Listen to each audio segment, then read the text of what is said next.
पूर परिस्थिती निर्माण झालेली असेल किंवा अन्य ठिकाणी काही अडचणीच्या परिस्थिती निर्माण झालेली असताना शेतकऱ्यांना या स्पर्धेतनं कशा पद्धतीचा फायदा होईल यासाठी श्रीनाथ केसरी नावानं बैलगाडा स्पर्धेचं देशातलं सगळ्यात मोठं आयोजन हे सांगली शिवसेना जिल्ह्याच्या वतीनं करण्यात आलेलं आहे। परंतु ही स्पर्धा करत असताना गोवंश संवर्धन हा दृष्टिकोन डोळ्यासमोर ठेवून या स्पर्धेचं आयोजन होतंय। या स्पर्धेतनं अनेक सामाजिक उपक्रम शिवसेनेच्या माध्यमातून सांगली जिल्ह्यामध्ये राबवले जाणार आहेत। आपल्याला सगळ्यांना कल्पना असेल की 2 महिन्यापूर्वी चंद्रहार पाटलांच्या नेतृत्वाखाली शिंदे साहेबांच्या उपस्थितीमध्ये जम्मूमध्ये एक सामाजिक उपक्रम झाला, तो म्हणजे सुमारे 1200 पैलवानांनी सैनिकांसाठी रक्तदान केलं। त्याच्यानंतरचा हा दुसरा उपक्रम आहे आणि हा उपक्रम करत असताना सामाजिक भान, सामाजिक जाणीव ही डोळ्यासमोर ठेवून आपण हे उपक्रम राबवतोय। या स्पर्धेच्या निमित्तानं ज्या ठिकाणी पूर परिस्थिती निर्माण झाली होती त्यांना मदत करण्याचा देखील निर्णय सांगली जिल्हा शिवसेनेने घेतलेला आहे। ज्या महिला भगिनी आहेत त्यांना स्वतःच्या पायावर उभं करण्यासाठी गोमाता वितर म्हणजे त्यांना गायी आपण देणार आहोत त्यांना व्यवसाय निर्माण करण्यासाठी। आणि याच्यामध्ये बक्षिसं जी लावलेली आहेत ही शेतकऱ्यांसाठी उपयुक्त अशी बक्षिसं लावलेली आहेत। या बैलगाडा स्पर्धेतनं जे जिंकतील त्यांना जसं गाडीचं बक्षीस लावलेलं आहे तसं ट्रॅक्टरचं देखील बक्षीस लावलेलं आहे, जेणेकरून या ट्रॅक्टरचा उपयोग त्यांना त्यांच्या शेतीसाठी झाला पाहिजे, शेतीचा अवजार म्हणून झाला पाहिजे। आणि ज्या स्पर्धेमध्ये हे शेतकरी येतात त्यांच्या शेतीसाठी या स्पर्धेचा उपयोग झाला पाहिजे, हा दृष्टिकोन डोळ्यासमोर ठेवून ही देशातली सगळ्यात मोठी स्पर्धा शिवसेनेच्या माध्यमातून आयोजित केली जाते। आता ही स्पर्धा जाहीर केल्यानंतर काही शंका निर्माण केल्या जातात, काही गोष्टी बोलल्या जातात, पण या सगळ्याच गोष्टीला उत्तर देण्याचा निर्णय या स्पर्धेमधून घेण्यात आलेला आहे। म्हणून सुरुवातीला मी सांगितलं की गोवंश संवर्धन, महिलांना स्वतःच्या पायावर उभं करण्याचा उपक्रम, ज्या ठिकाणी पूर परिस्थिती निर्माण झालेली आहे तिथं मदत, आणि या स्पर्धेतनं जे विजेते ठरणार आहेत त्यांना ट्रॅक्टरसारख्या उपकरणाची उपलब्धता ही या स्पर्धेची फार मोठी अचिव्हमेंट आहे। 1 नंबरला फॉर्च्युनर लावली, पण ती देखील शेतकऱ्यालाच मिळणार आहे, ती श्रीमंताला मिळणार नाही आहे। ज्याच्याकडे बैल आहे, ज्याच्याकडे बैलजोडी आहे, तो या स्पर्धेमध्ये शेतकरी जिंकल्यानंतर तो शेतकरी फॉर्च्युनरचा मालक होणार आहे। म्हणजे शेतकऱ्याला पैसे न देता त्याची जी काही बैलाप्रतीची आत्मीयता आहे किंवा त्या स्पर्धेप्रतीची आत्मीयता आहे त्याच्यानंतर तो शेतकरी मोठ्या गाडीमध्ये बसला पाहिजे, ही भूमिका शिवसेनेच्या वतीनं घेतली आणि त्या गाडीचं बक्षीस देखील तिथं लावलेलं आहे। आणि याच्या मागं अजून जे व्यवहार चालू आहेत ते आमच्या दृष्टीनं महत्वाचे आहेत की ही स्पर्धा आहे म्हटल्यानंतर शेतकऱ्यांमध्ये जवळजवळ 100 कोटी रुपयाचा टर्नओव्हर झालेला आहे। त्याची आपल्याकडे पुरावे देखील आहेत की शेतकरी स्वतः जाऊन बैलजोडीची खरेदी करतोय, त्याच्यातनं एक बैलजोडी जो विकणार आहे किंवा देणार आहे त्याला देखील लाखो लोक मिळत आहेत। त्याच्यामुळे या व्यवहारामध्ये शेतकऱ्यांना 100 कोटी रुपयाचा टर्नओव्हर झाला आहे, ही देखील या स्पर्धेची खासियत आहे। आणि म्हणून ही आगळीवेगळी स्पर्धा आहे। माननीय एकनाथ शिंदे साहेबांच्या नेतृत्वाखाली आम्ही 9 तारखेला सांगलीमध्ये करतोय। साहेब स्वतः या कार्यक्रमाला उपस्थित राहणार आहेत आणि ह्याचा अजून एक अभिनव उपक्रम, याचा बक्षीस समारंभ मुंबईमध्ये होणार आहे। म्हणजे जे शेतकरी आहेत ते मुंबईमध्ये येतील, त्यांनी कशा पद्धतीनं शेतीसाठी या बैलांचा वापर केलेला आहे, ते धावण्यासाठी कसा वापर करतात, स्पर्धेसाठी कसा वापर करतात, हे मुंबईसारख्या मेट्रो सिटीला कळावं म्हणून बैलगाड्यांसकट हे शेतकरी मुंबईमध्ये येतील आणि मुंबईमध्ये याचा मोठा बक्षीस समारंभ होणार आहे। त्याच्यामुळे ही स्पर्धा शिवसेनेच्या दृष्टीनं ही महाराष्ट्रात नाही देशात पहिल्यांदा घेतली जाते। याच्यामध्ये शिवसेनेचं पहिलं अधिवेशन देखील असणार आहे शेतकऱ्यांचं। जे शेतकरी या सगळ्या यंत्रणेशी निगडीत आहेत त्यांचं अधिवेशन देखील असणार आहे आणि म्हणून आपल्याला देखील मी या स्पर्धेचं निमंत्रण देतो की सगळ्यात मोठी स्पर्धा, या स्पर्धेला किमान 4 ते 4.5 लाख लोक उपस्थित राहतील अशी ही स्पर्धा असणार आहे. तर या स्पर्धेला आपण देखील यावं आणि आपल्याला जर योग्य वाटलं तर आमची प्रसिद्धी करावी एवढीच विनंती करण्यासाठी आजची पत्रकार परिषद आहे. स्थानिक स्वराज्य संस्थांच्या निवडणुका ग्रामीण महाराष्ट्र जिंकण्यासाठी शिवसेनेने अशा प्रकारचं नियोजन केलं. शेतकऱ्यांसाठी या स्पर्धेचं नियोजन केलेलं आहे. गोवंश संवर्धनासाठी या स्पर्धेचं नियोजन केलेलं आहे आणि याच्यामध्ये सांगली शिवसेना एकनाथ शिंदे साहेबांचा सत्कार मोठा करणार आहे एवढ्यासाठी की देशामधलं एकनाथ शिंदे साहेबांचं नेतृत्व हे एकमेव असं नेतृत्व आहे की ज्यांनी राज्याचे मुख्यमंत्री असताना गोमातेला राज्यमातेचा दर्जा दिला. तर गोसंवर्धन हा विषय घेऊन एखादी स्पर्धा देशामध्ये होते ही पहिली घटना 9 तारखेला सांगलीमध्ये घडणार. स्पर्धा पहिल्यांदा देशात अशा पद्धतीमध्ये एक नवा शब्द या स्पर्धेच्या माध्यमातून आपण महाराष्ट्राला दिलेला आहे, श्रीनाथ. त्या शब्दाची फोड करून सांगते हा नक्की शब्द काय आहे आणि श्रीनाथ केसरी देवाचं नाव आहे. श्रीकांत शिंदे आणि एकनाथ शिंदे यांची जी योगायोग, अनेक योगायोग असतात. तसं श्रीनाथ केसरी हा योगायोग आहे आणि त्याच्यामध्ये श्रीकांतजींचं पण नाव आहे आणि एकनाथ म्हणजे शिंदे साहेबांचं नाव आहे. ही कल्पकता चंद्रहार पाटलांची आहे. त्याच्यामुळे ही स्पर्धा ही आमच्या दृष्टीनं महत्वाची आहे आणि अशा स्पर्धा मला तर सगळ्या पक्षाच्या आणि सामाजिक कार्यकर्त्यांना या स्पर्धेच्या माध्यमातून विनंती करायची आहे. आपण बैलगाडी स्पर्धा करतो, आपण बैलगाडा स्पर्धा करतो, आपण अश्व स्पर्धा करतो, आपण श्वान स्पर्धा करतो. अशा पद्धतीच्या स्पर्धा जर शेतकऱ्यांना उपयुक्त झाल्या तर शेतकऱ्यांवर जी आर्थिक संकट येतात ती देखील अशा स्पर्धेतनं दूर व्हायला त्याच्यामध्ये त्याचा फायदा होईल आणि अशा स्पर्धा त्यांनी घ्याव्यात. पक्ष ठीक आहे, पक्षीय वातावरण ठीक आहे, आपण सगळ्या टीका टिप्पणी करतो ते पण ठीक आहे, पण शेतकऱ्यांना केंद्रबिंदू मानून देशाच्या पातळीवर जर पहिली स्पर्धा कुठची होते तर सांगली शिवसेना जिल्ह्याच्या वतीनं जी आम्ही स्पर्धा करतोय ती स्पर्धा पहिल्यांदा होती. नाही, शिवसेना याला प्रचंड याला आपण क्रिकेटला जसा फॉलोअर्स आहे तसं बैलगाडा स्पर्धेला देखील लाखो फॉलोअर्स आहेत. बैलगाडा स्पर्धेमध्ये जे बैल धावतात त्याचं नाव उदाहरण काय? बकासूर, हरण्या. ते मिलियन मध्ये फॉलोअर्स आहेत. म्हणजे बकासूर, हरण्या बिरण्या हे जे बैल आहेत त्यांना मिलियन मध्ये फॉलोअर्स आहेत आणि हे सगळे बैल जे आहेत हे या ठिकाणी धावणार आहेत.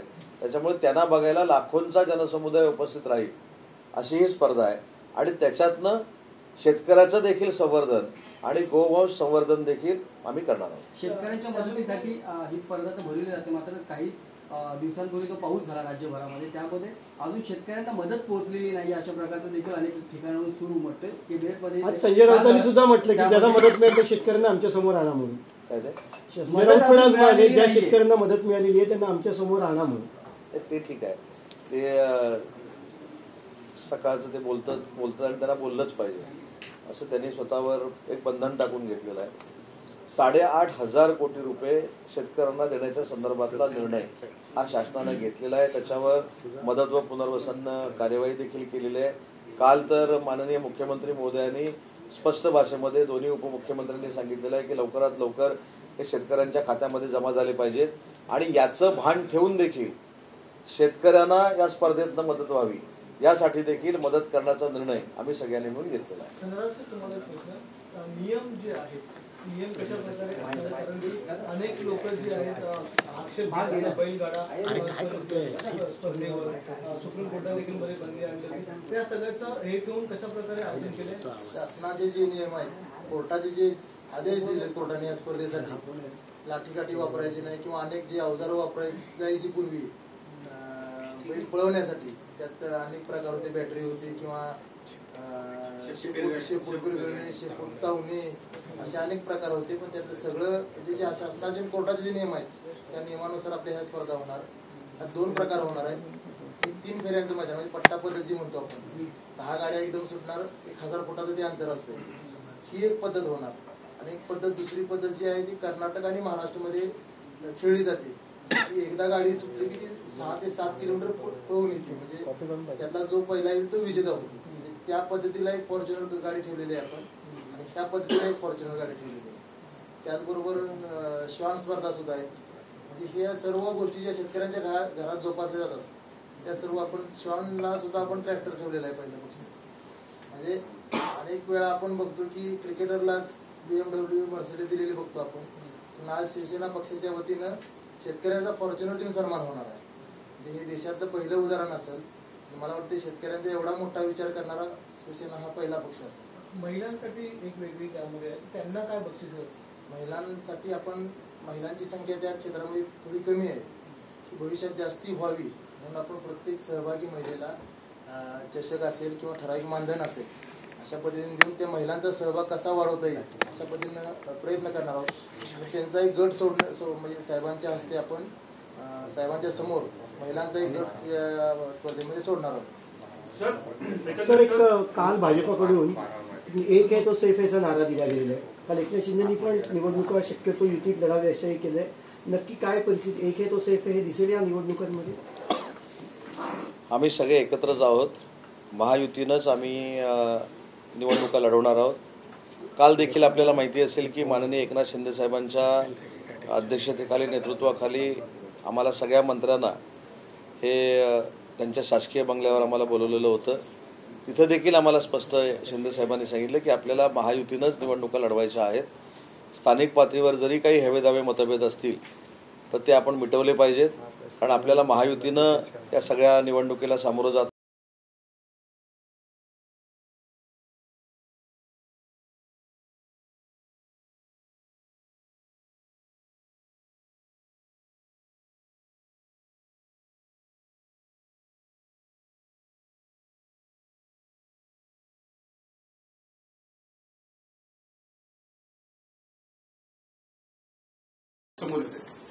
या बाबतीमध्ये सगळे अधिकार हे माननीय एकनाथ शिंदे साहेबांना आहेत. एकनाथ शिंदे साहेब हे मुख्यमंत्री व्हायच्या अगोदर नगरविकास खात्याचे मंत्री होते, त्याच्यामुळे मुंबई महानगरपालिकेचा आवाका त्यांना माहिती आहे.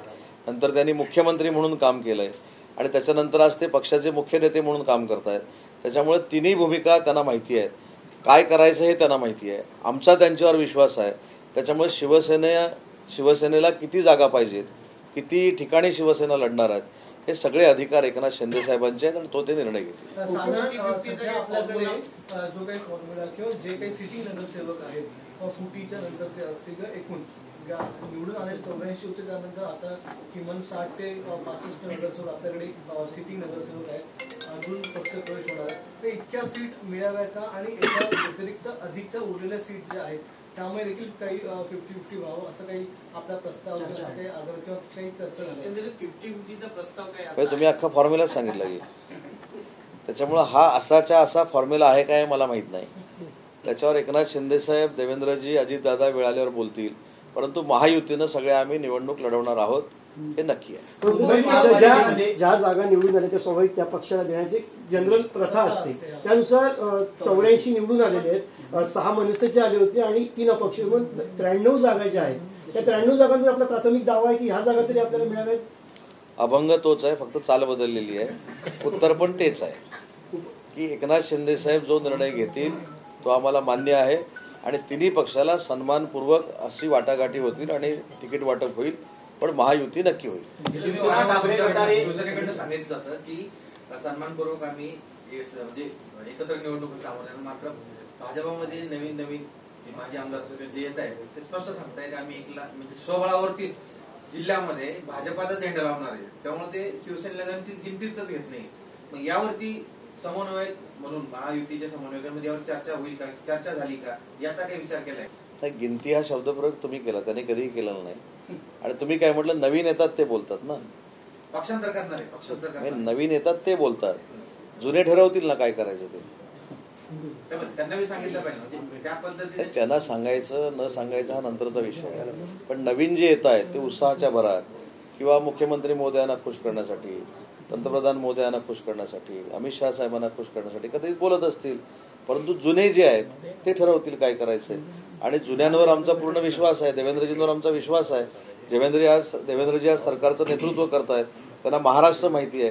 ते 2014ला देखील मुख्यमंत्री राहिलेले आहेत, त्यांना काय करायचं काय नाही करायचं हे पूर्ण ज्ञान आहे. त्याच्यामुळे नवीन, तुम्ही प्रश्न विचारला म्हणून सांगतोय, नवीन जे येत आहे ते जे काय बोलत असतील त्याच्यावर विश्वास ठेवण्यापेक्षा देवेंद्रजी बोलतील किंवा एकनाथ शिंदे साहेब जे बोलतील आणि अजितदादा बोलतील ते फायनल होणार आहे. त्याच्यामुळे मगाशी मी एका याच्यामध्ये सांगितलं, नवे काय बोलतात याच्यापेक्षा जुने काय बोलतात त्याला महत्व आहे. त्यांच्या शासकीय निवास त्यांनी केलेले आहेत, उपमुख्यमंत्री आता त्यांच्या शासकीय निवास त्यांनी केलेले आहेत, तुम्ही तुमच्या शासकीय निवास त्यांनी कधी जाणार? मुख्यमंत्र्यांच्या मूळ मालकास बंगला मिळाला कधी जाणार? कुठं मी माझ्या बंगल्यावर कधी जाणार? मी माझ्या बंगल्यावर ज्या दिवशी जाईन त्या दिवशी तुम्हाला चहा पाण्याला नक्की बोलवेन. सर, विजय वडेट्टीवारवरती आयटीची नोटीस आलेली आहे आणि त्यांनी सांगितलं आहे दबाव तंत्र आहे. विजय वडेट्टीवारांना आयटीची नोटीस आलेली आहे की नाही मला काही माहीत नाही. त्यांनी जर सांगितलं असेल कशासाठी आली, का झाली आहे, त्यांचंच त्यांना माहीत असेल. पण ती आयटीची नोटीस का गेलेली आहे याची माहिती घेतो आणि मग मी तुमच्याशी चर्चा करतो. बच्चू कडू यांचं जे आंदोलन चालू आहे नागपूर येथे, तर त्यांचं असं म्हणणं आहे की आमच्या मागण्या पूर्ण करण्यासाठी सरकारने आमच्याकडे यावं.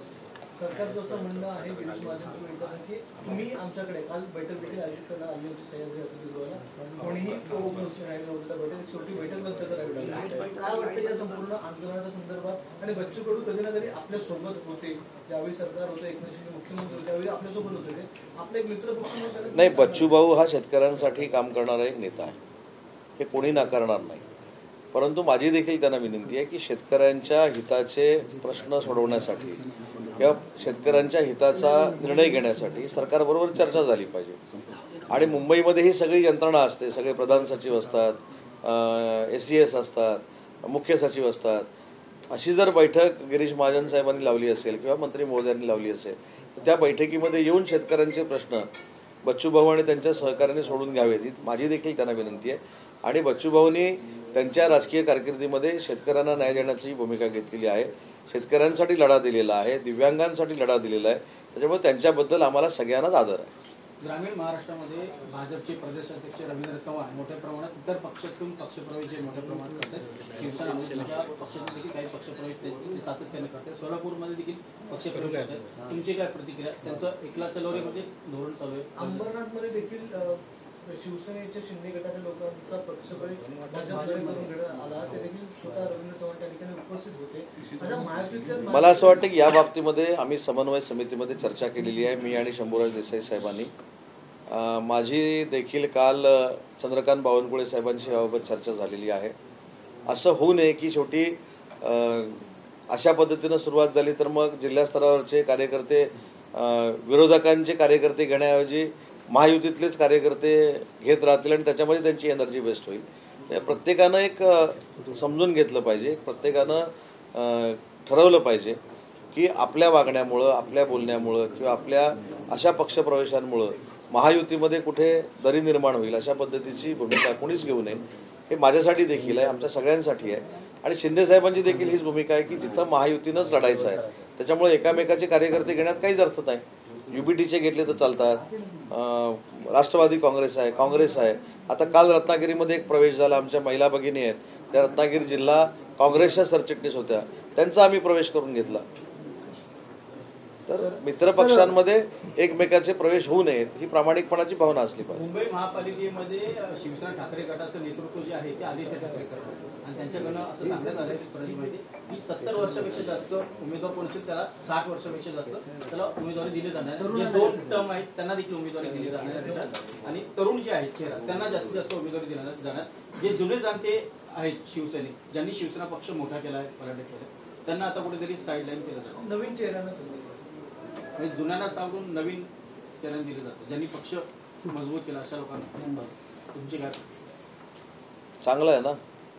आधी तिकीटं कोणाला देत आहेत, कोणाला बाजूला करतायत, 70 वर्षाचं कोण झालेलं आहे हे आम्हाला तेव्हा कळेल ना.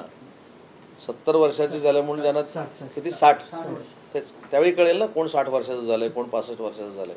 आणि दुसरी महत्त्वाची गोष्ट आहे की जो मास लीडर आहे, ज्याच्या मागे मतदान आहे, ज्यांना आजपर्यंत शिवसेनेची सेवा केलेली आहे, अशा लोकांना आमच्याकडनं तिकीटं दिलं जाणार आणि हाच क्रायटेरिया माननीय एकनाथ शिंदेसाहेब राबवतील याची आम्हाला पूर्ण खात्री आहे.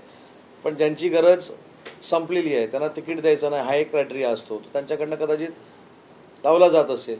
आधी तिकीट वाटप होऊ दे, कोणाकोणाला तिकीट मिळते ते बघू, कोण कोण 60 वर्षाचे आहेत ते बघू आणि त्याच्यानंतर याच्यावर बोलू. उद्धव ठाकरे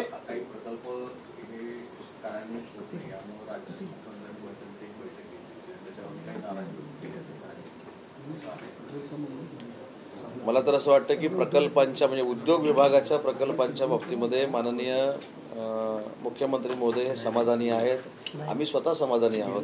कारण मी आत्ताच काही छत्रपती संभाजीनगरच्या ऑरिक सिटीचा मी माहिती घेतली, आढावा घेतला. तर त्या ऑरिक सिटीमध्ये 84,000 कोटीचे प्रकल्प आलेले आहेत, त्याची कामं सुरू झालेली आहेत. गडचिरोलीमध्ये फार मोठी स्टील इंडस्ट्री त्या ठिकाणी येते, त्याची कामं सुरू झाली आहेत. कोकणामधल्या प्रोजेक्टची कामं सुरू झालेली आहेत. त्याच्यामुळे अनेक प्रोजेक्टची कामं सुरू झालेली आहेत, कुठेही प्रोजेक्ट थांबलेले नाही. नवीन नवीन MOU होऊन नवीन नवीन देखील प्रकल्प येत आहेत आणि प्रत्येक इंडस्ट्रियलिस्ट जो आहे तो महाराष्ट्रामध्ये येण्याचा प्रयत्न करतोय आणि महाराष्ट्रामध्ये उद्योग निर्माण करण्याचा प्रयत्न करतोय. सर, उद्धव ठाकरे परवा अमित शहा आले होते. उद्धव ठाकरे यांनी अमित शहाचा उल्लेख अॅनाकोंडा म्हणून केला. आज संजय राऊत म्हणाले एकनाथ शिंदे त्या मोठ्या अॅनाकोंडाचं पिल्लू आणि दोघं कंटेनर आणि सगळे पैसे गिळत बसलेले आहेत अॅनाकोंडा. काल स्वतः माननीय उपमुख्यमंत्री एकनाथ शिंदे साहेबांनी याचं मार्मिक उत्तर दिलेलं आहे. ॲनाकोंडा कसा असतो, काय काय गिळतो, हे स्वतः शिंदे साहेबांनी सांगितलेलं आहे. आणि त्यांनी सांगितल्यानंतर पुन्हा त्यांनी काय काय गिळलं हे सांगण्याची आवश्यकता मला वाटत नाही. त्याच्यामुळं ते कशाला विळखा घालून बसले होते हे देखील शिंदे साहेबांनी सांगितलं. करोनामधलं काय काय गिळलं हे देखील त्यांनी सांगितलं. एवढंच नाही तर मिठी नदीतला कचरा गिळला हे देखील शिंदे साहेबांनी सांगितलं. आता साहेबांनी सगळं सांगितल्यामुळं त्याच्यावर मी बोलावं असं नाही. काल साहेबांनी सांगितल्यामुळं अख्ख्या मुंबईला आणि महाराष्ट्राला कळलंय की किती कचरा गिळलेला आहे. महायुतीत समन्वय किंवा निधी वाटपावर बऱ्याच अफवा आहेत किंवा चर्चा आहेत की एकमेकांमध्ये ताळमेळ या संदर्भात स्वतः मुख्यमंत्री उपमुख्यमंत्री प्रत्येक पक्षाचे आमदार अशी काही महत्वाची बैठक होणार आहे. निधी वाटप तर व्यवस्थितरित्या होतंय. काही ठिकाणी जर पाठीपुढं झालं असेल त्याच्यावर तिन्ही नेते सूचना देतात, मंत्र्यांना देतात, पालकमंत्र्यांना देतात. त्याच्यामुळे हे स्वतंत्र बैठकीचं कुठेही आयोजन केलेलं नाही. 1 तारखेचा जो मोर्चा आहे महाविकास आघाडीचा, 1 तारखेचा जो मोर्चा आहे वोट चोरी आणि मताची ज्योती, 1 तारखेला महायुतीचा मोर्चा आहे, सगळे नेते एकत्र येतात महाविकास आघाडीचा. त्यानंतर उद्धव ठाकरे राज ठाकरे सगळे एकत्र येत आहेत त्या मोर्चात. निवडणूक आली की हे सगळे एकत्र येतात. निवडणूक आयोगाच्या बाबतीमध्ये जे काही शंका कुशंका घेतल्या जात आहेत त्याच्यामध्ये निवडणूक आयोगानं स्वतःची भूमिका स्पष्ट केलेली आहे. आणि दुसरी एक महत्त्वाची गोष्ट सांगतो की तुम्ही सगळे मतदार आहात, तुम्हाला देखील निवडणूक आयोगाची प्रक्रिया माहिती आहे. निवडणूक आयोगाच्या निर्देशाप्रमाणे एखाद्या ठिकाणी बोगस वोटिंग जर लागलेलं असेल तर त्याच्यावर तक्रार करण्याची तारीख देखील ठरलेली असते, नावं देखील बाजूला करण्याची तारीख ठरलेली असते. पण ज्यांनी कधीच निवडणुकीशिवाय मतदार यादी बघितली नाही त्यांना हे कदाचित कळणार नाही. आणि आता एखादा काहीतरी फेक नरेटिव्ह सेट करायचा म्हणून हा फक्त मोर्चा आहे, पण ह्याला काहीही लोक बोलणार नाहीत. पूर्ण महानगरपालिकेवर महायुतीची सत्ता असेल. सर, रविकांत तुपकरांचं एक वादग्रस्त वाक्य आहे. राज्याचे मुख्यमंत्री देवेंद्र फडणवीस यांनी काल आदित्य ठाकरेंचं राज्याचं नवाब होऊ नका असं म्हटलं, खरंच तसं आहे? आता राज्याचे प्रमुख बोलतात तेव्हा काहीतरी तथ्य असेल. मला वाटतं एक लक्षात ठेवा, राज्याचे प्रमुख ज्यावेळी बोलतात तर त्यांना त्याच्यामध्ये काहीतरी वाटलं असेल म्हणूनच बोलतात ना. त्याच्यावर परत प्रतिक्रिया द्यायची काय गरज आहे? शेतकऱ्यांनी आत्महत्या करू नये, मंत्र्यांना कापा, आमदारांना कापा, असं रवींद्र तुपकरांनी वादग्रस्त वाक्य वापरले. आता वादग्रस्त वक्तव्य हे सकाळपासूनच सुरू होतं, हे तुम्हाला सगळ्यांना माहिती आहे. आता त्याच्यात अजून हे वादग्रस्त, त्याच्यामुळे रवींद्र तुपकरांनी काय नक्की बोलले, त्यांच्या भावना काय ते सरकार म्हणून आम्ही समजून घेतो. त्यांच्या भावना शेतकऱ्यांना न्याय देण्याच्या जर असतील तर शेतकऱ्यांना आम्ही न्याय देणार आहोत.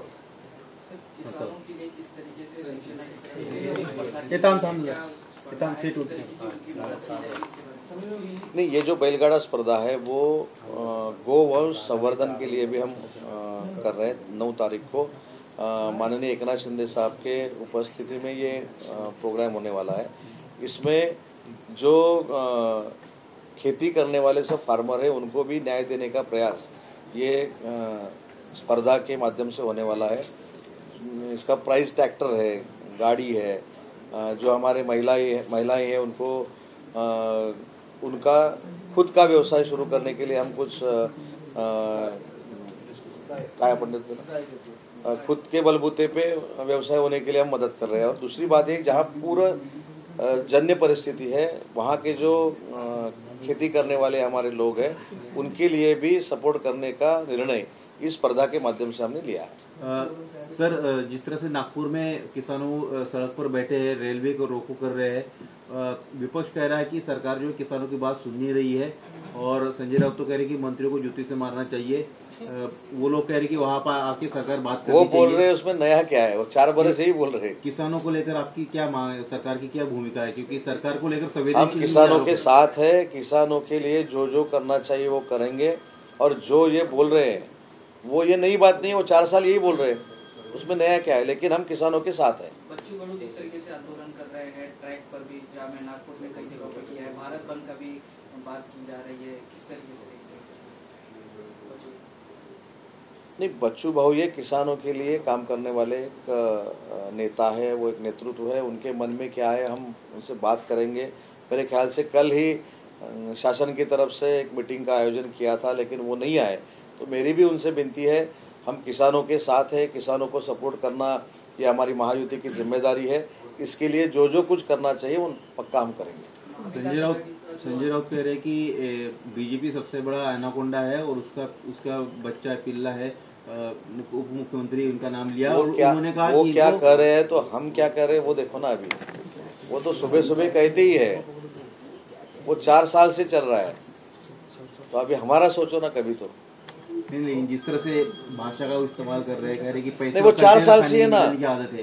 एक भी गाली उन्होंने ऐसी नहीं रखी है जो उन्होंने हम लोगों को नहीं दी है, तो अभी वो सोचने का नहीं, हम काम कर रहे हैं, काम से आगे जा रहे हैं, और हमारा स्वीकार महाराष्ट्र की जनता ने किया है।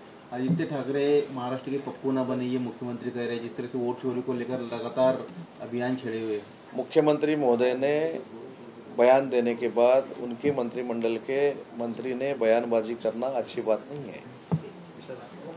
महाविकास आघाड़ी का 1 तारीख को होने वाला मोर्चा है, इसकी वजह से आपकी महायुति को कितना बड़ा झटका हो सकता है? 1 तारीख को जो मोर्चा हो रहा है उससे कोई भी फर्क नहीं पड़ेगा। महायुति गठबंधन का ही महापौर मुंबई में होगा। जहाँ जहाँ स्थानिक स्वराज्य संस्था है वहाँ महायुति का ही सभापति, महायुति का ही जिला परिषद अध्यक्ष और महायुति का ही नगराध्यक्ष बनेगा। पीएम आज मुंबई में है, इसके पहले अमित शाह भी आए थे, और विपक्ष कांग्रेस और उनके नेताओं का ये आरोप है कि बिहार में चुनाव है, मुंबई से पैसा इकट्ठा करके बिहार भेजा जा रहा है, इसलिए लगातार दौरे बढ़ रहे हैं। ऐसे कौन बोले? नाना पटोले। हाँ, नाना पटोले मैंने सुना वो भी बीजेपी में आ रहे हैं। कल परसों आपने ही दिखाया था ना, वो आपने न्यूज चलाई थी ना, वो बीजेपी में आ रहे हैं। शिवसेनेकडे पण त्यांना प्रस्ताव दिलाय का पक्षात घेण्यासाठी? आले तो स्वागत करू ना। एलिगेशन को लेकर क्या कहते हैं? नहीं, अभी मैंने उसका बयान दिया ना, उसका जवाब ही है। मेरे ख्याल से आगे जाके वो बीजेपी में आ रहे हैं। सर, पंतप्रधानांचा दौरा आहे जिथे दौरा आहे तिथे पडदे लावण्यात आलेले आहेत झोपडपट्ट्यांना, त्याच्यावरती काँग्रेसकडनं ट्विट करण्यात आलेलं आहे का झोपडपट्ट्या दाखवू नये पंतप्रधानांना, किंवा हे वास्तव दाखवण्याचा प्रयत्न करतायत भाजपाकडनं। आपल्याला सगळ्यांना माहिती आहे की धारावी सारख्या परिसरावर चांगल्या पद्धतीचा प्रकल्प व्हावा हे वंदनीय बाळासाहेबांचं स्वप्न होतं। झोपडपट्टी पुनर्विकासाचा जो कार्यक्रम आहे हा वंदनीय बाळासाहेबांनी या महाराष्ट्रामध्ये आणला, देशात पहिल्यांदा। त्यांचा जो संदेश होता तो संदेश घेऊन महायुतीचं सरकार काम करतंय। अशा पद्धतीचा प्रकार कुठे झाला असेल तर मला माहीत नाही, परंतु झोपडपट्टीवासियांना देखील हक्काचं घर मिळालं पाहिजे ही महायुतीच्या सरकारची भूमिका आहे, आणि त्या पद्धतीनंच धारावीसारखा प्रोजेक्ट होतोय, त्याला देखील काही विरोध करतायत, आणि विरोध करणाऱ्या कॉन्ट्रॅक्टरच्या विमानातनं फिरायचं पण त्याला विरोध करायचा, अशी काही लोकांची प्रवृत्ती आहे। त्यांची नावं मी घेत नाही, रोज त्यांच्या विमानातनं फिरायचं, त्यांच्या विमानातनं फिरून आपले दौरे करायचे, आणि त्यांच्या विमानातनं उतरल्यानंतर त्यांच्यावर टीका करायची, हे काही लोकांचं राजकारण आहे। मला असं वाटतं की अशा पद्धतीचा प्रकार घडला असेल मला माहीत नाही, परंतु मुंबईच्या झोपडपट्टीवासियांना न्याय देण्याची भूमिका महायुतीचं सरकार घेतंय आणि घेत राहणार आहे। जिस तरह से यूबीटी शिवसेना 60 साल की उम्र वालों को अब टिकट नहीं देगी, जो पुरानी शिवसेना के, क्या लगता है कि पुरानी शिवसेना को जरूरत नहीं रहेगी उनको?